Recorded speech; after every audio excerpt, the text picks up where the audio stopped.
संविधान लागू होने के बाद हमारा देश भारत एक गणतंत्र देश बना। आज इस ऐतिहासिक दिन की 75वीं सालगिरह है। आप सभी को ओनली नेशन की ओर से 75वें गणतंत्र दिवस की हार्दिक बधाई। नमस्कार, मैं कविता। वास्तव में एक ऐसा दिन जब हम अपने उन नायकों को याद करते हैं जिन्होंने हमारे देश के लिए अपना जीवन बलिदान दे दिया है। राजनांदगांव में गणतंत्र दिवस के अवसर पर जिला स्तरीय मुख्य समारोह का आयोजन राजनांदगांव के दिग्विजय स्टेडियम में किया गया। गणतंत्र दिवस समारोह के मुख्य अतिथि रायपुर पश्चिम के विधायक राजेश मूणत रहे। विधायक मूणत ने ध्वजारोहण किया। ध्वजारोहण के बाद परेड का निरीक्षण एवं मुख्यमंत्री के संदेश का वाचन किया। विधायक ने उत्कृष्ट कार्य करने वाले अधिकारियों एवं कर्मचारियों को सम्मानित किया गया। इस मौके पर सांस्कृतिक कार्यक्रम का आयोजन भी किया गया। साथ ही विभागीय झांकियों की प्रस्तुति दी गई। 26 नवंबर 1949 को देश की संविधान सभा ने मौजूदा संविधान को अपनाया गया था। हमारे संविधान की बदौलत हम सभी को अधिकार मिलते हैं कि हम सब पूरी स्वतंत्रता एवं समानता के साथ जीवन जी सके। यह भी जानना जरूरी है कि 26 नवंबर का दिन देश में राष्ट्रीय कानून दिवस के रूप में मनाया जाता है। बी.आर. अम्बेडकर ने संविधान को 2 साल 11 महीने और 18 दिन में तैयार कर राष्ट्र को समर्पित किया। हमारा संविधान विश्व का सबसे बड़ा संविधान है। आप सभी से गुजारिश है कि भाईचारे को कायम रखते हुए मुल्क के सलामी और अनेकता में एकता का पैगाम देते रहें।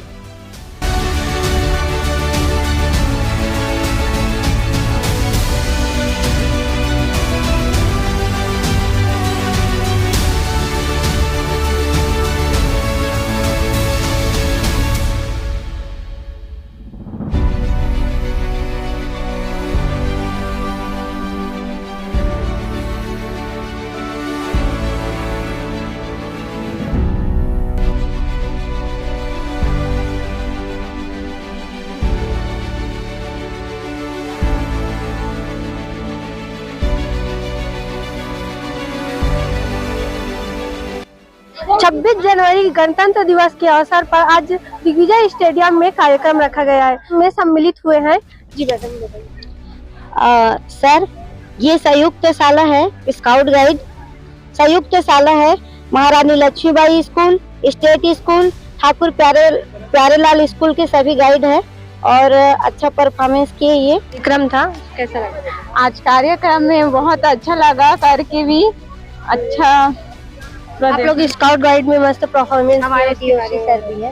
बहुत अच्छा लगा, मतलब हमें करने का मौका मिला। हम भाग्यशाली है जो यहाँ मतलब हम लोग यहाँ आए, तो बहुत अच्छा लगा। कौन से स्कूल से हो? मैं MLB स्कूल से हूँ, विद्याधरगा पे। प्रधानमंत्री योजना के अंतर्गत इन्होंने गीत बनाया और सम्मानित किया गया है। जी बताइए, आपको कैसा लगा? प्रधानमंत्री आवास योजना के बारे में गीत बनाया हूँ, भ्रमण किया हूँ गांव-गांव में, और अवधिया चलो और गांव-गांव में घर घर में दीपक जलाओ, रोशनी जगाओ, ऐसे करके मैं गांव-गांव में अपना भ्रमण किया हूँ। और उसको प्रमाण तहसीलदार और ईडन साहब मेरे को देखकर कागज खुश हो गया, तेरे को सम्मानी होगा गणतंत्र दिवस में, ऐसे करके बोला तो मैं आया हूँ। तो इसलिए मेरे को आखिरी में कलेक्टर साहब मेरे को ये सम्मानित किया है। नाम क्या है? हलाल खोरसाहू, ग्राम गुटला, शासकीय कोतवाल।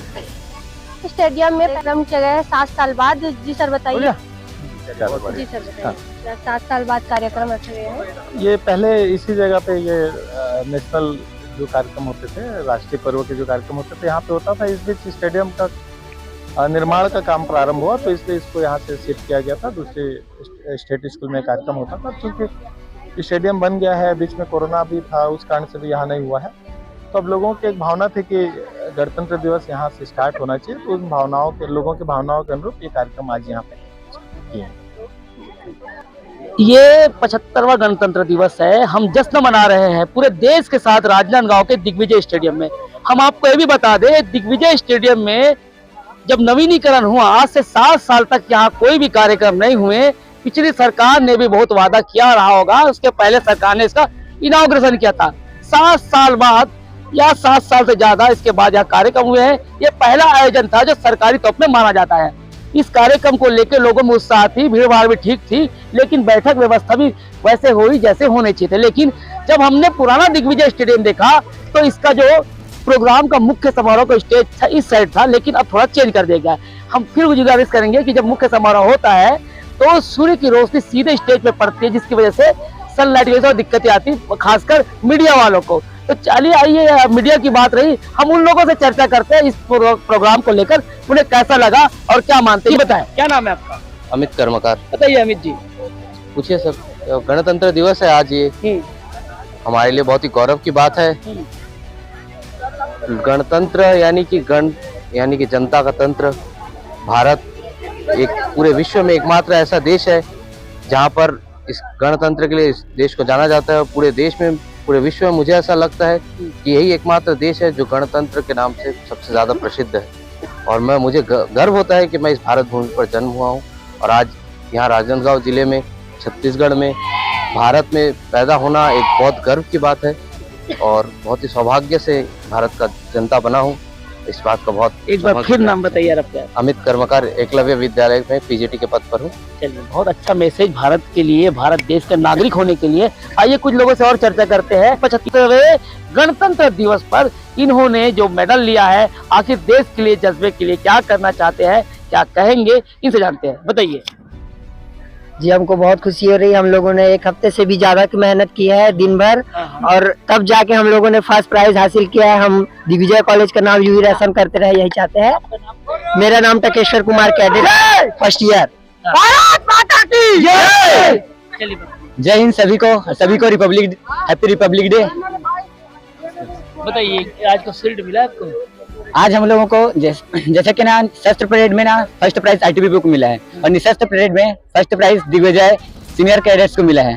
तो हम सब बहुत खुश हैं, क्योंकि सर ये मेरे अकेले की खुशी की नहीं है, सब लोगों ने खूब मेहनत की है, इसलिए। आगे क्या प्लान करना चाहेंगे सर? आपने बढ़िया है। हाँ, नहीं सर, इसके बाद मतलब हम लोग सब लोगों का डिफेंस में जाने का सपना है देश से। और हाँ, ये हमारे लास्ट ईयर है हम सीनियर्स का। बाकी जो जूनियर्स है अच्छे किए हैं, ऐसे ही करते रहें, बस यही चाहते हैं। आप कोई बोलना चाहेगा? भारत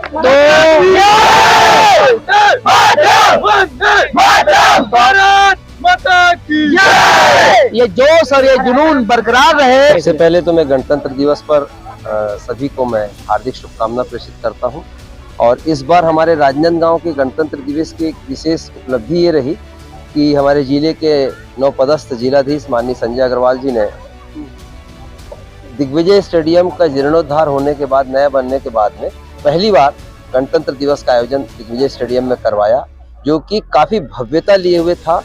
दर्शकों ने भी काफी प्रशंसा की और आयोजन करने में सभी विभागों को भी बड़ी सहूलियत मिली, चाहे वो पुलिस विभाग हो, PWD हो, नगर निगम विभाग हो, और चाहे मीडिया के हमारे साथी लोगों को भी काफी इसमें राहत मिली इस भव्य दिग्विजय स्टेडियम में। मैंने अभी 2 मिनट पहले ही इस पे चर्चा की थी कि 7 साल बाद दिग्विजय स्टेडियम में आयोजन किया जा रहा सरकारी। चलिए आप अपनी जारी रखिए। हाँ, इस सरकारी आयोजन तो खैर जिला स्तर का सरकारी आयोजन ही होता है, क्योंकि पहले जब तक स्टेडियम बन रहा था, इस बीच स्टेट हाई स्कूल में या म्युनिसिपल स्कूल में कराया जा रहा था और वो भौगोलिक रूप से थोड़ी सी जगह वहाँ कम थी। और जब ये स्टेडियम बन गया तो यहाँ स्टेडियम में थोड़ा सा घास और मैदान को लेकर इसमें कवायद की जा रही थी, जो बहुत अच्छा बन चुका था। और हमारे DM साहब संजय अग्रवाल जी ने एक बहुत अच्छा प्रयास किया। उन्होंने हिम्मत की कि दिग्विजय स्टेडियम में ही गणतंत्र दिवस के मुख्य आयोजन होंगे, जिला स्तर के आयोजन होंगे, जो कि काफी अप्रिशिएबल रहा और लोगों ने अप्रिशिएट किया इसको। लंबे समय से खेल और शिक्षा विभाग में अपनी सेवाएं दे रहे हैं शर्मा जी ने भी एक खेल के अलावा स्टेडियम का भी बहुत अनुभव रहा है। तो 7 साल बाद शर्मा जी यहाँ पे आयोजन हो रहा है, कैसे महसूस कर रहे हैं और लोगों को क्या मैसेज जाएगा इसको? ये एक अच्छी भावना के साथ ये इस वर्ष 7 सालों बाद इस स्टेडियम में पुनः राष्ट्रीय पर्व का आयोजन किया गया। और जैसा कि विदित है कि पूर्व में जीर्णोद्धार के कारण यहाँ का कार्यक्रम बंद हो चुके थे राष्ट्रीय पर्व, लेकिन जब अब स्टेडियम हमारा स्वयं का बन चुका है और अनेक गतिविधियाँ यहाँ अन्य लोगों को संचालित होती, तो हमारा राष्ट्रीय पर्व क्यों नहीं होगा। इस उद्देश्य को लेकर माननीय कलेक्टर महोदय, प्रशासन के पूरे अधिकारी और जनप्रतिनिधिगण ने भी इसमें विचार रखा और सभी के सहयोग से यह आयोजन यहाँ पे आयोजित हो रहा है। और 15 अगस्त भी यहाँ आयोजित होना चाहिए, क्योंकि स्वयं का स्टेडियम है और हमारा राष्ट्रीय पर्व है। और अन्य स्थानों पर भी स्टेडियम में ही दोनों राष्ट्रीय पर्व आयोजित होते हैं। इसकी गरिमा अलग बनती है और राष्ट्रीय पर्व की गरिमा होना चाहिए। और इसी उद्देश्य को लेकर माननीय कलेक्टर महोदय ने यहाँ पे पुनः इस आयोजन को प्रारंभ करवाया। देखिए शर्मा जी ने एक बात मार्के के कही कि अन्य कार्यक्रम हो गए। मैंने पिछले 15 अगस्त को ही जो अभिज्ञा है उसमें जब कार्यक्रम स्थल में बता दिया था कि ये जो दिग्विजय स्टेडियम है राजाओं के जमाने से 1-1 रुपए का अंशदान देके लोगों ने दिया है। तो केवल एक खेल वालों का अधिकार नहीं था। हालांकि कुछ दिन तक यहाँ पे क्रिकेट आयोजन हो रहा था, लेकिन ये मैदान केवल क्रिकेट के लिए नहीं है, हॉकी के लिए जाना जाता था, अन्य आयोजन के लिए जाना जाता था। आज 7 साल बाद फिर उसे उस रूप में लिया गया जहाँ पर लोगों ने यहाँ उस गरिमामय कार्यक्रम को देखा। गणतंत्र दिवस का 75वां महोत्सव। तो निश्चित तौर पे मानिए कि ये गणतंत्र जब बना है जब भारतीय संविधान लागू हुआ। भारतीय संविधान लागू होने के बाद उन लोगों को अधिकार मिल गया और अधिकार के तहत ही आज वो लोग खुली आबोहवा में सांसें ले रहे हैं। तो हम आपको फिर बताने जा रहे हैं कि इस संविधान को लेकर लोगों में जो व्यापक और समानता की भावना पहले थी आज भी बनी रहेगी। आप लोगों का शुक्रिया कि आप लोगों ने हम और आपसे कनेक्टिविटी होने का एक माध्यम बने। आप जो भी मेरी बात सुन रहे देखिएगा जरूर, लेकिन संविधान और गणतंत्र दिवस को याद रखिएगा, क्योंकि हम पुनः फिर मिलेंगे स्वतंत्रता दिवस, गणतंत्र दिवस, लेकिन इससे भी महत्वपूर्ण ज्यादा है कि संविधान को याद रखिएगा। संविधान के साथ संविधान के शिल्पकार डॉक्टर अम्बेडकर को याद रखिएगा और हो सके तो उनके बारे में थोड़ा पढ़ लीजिएगा। मेरे साथ कविता और मैं अखिलेश। आप सभी को हमारे साथ जुड़े रहने के लिए आप सभी का शुक्रिया।